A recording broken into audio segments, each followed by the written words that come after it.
এটা আমাদের বাসার পাশে সবগুলো চাষের জমি। এখানে আসলাম আমরা আজকে একটু সাইকেল চালাতে। রাফসান এবং রায়ানকে এর আগেও নিয়ে আসছিলাম, তো আজকে ওদের খুব আগ্রহ আজকে এদিক দিয়ে চালাবে সাইকেল, এই কারণে আজকে আবার নিয়ে আসলাম।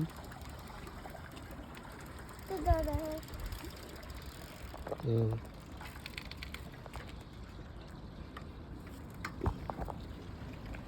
এই হলো অবস্থা। ওদের দুই ভাইয়ের সাইকেলের প্রতি আগ্রহ মোটামুটি ভালো, এই কারণে একটু সময় পাইলেই চেষ্টা করে। এই জায়গাটাতে আসলে অনেকটা বাংলাদেশের ফিল পাওয়া যায়।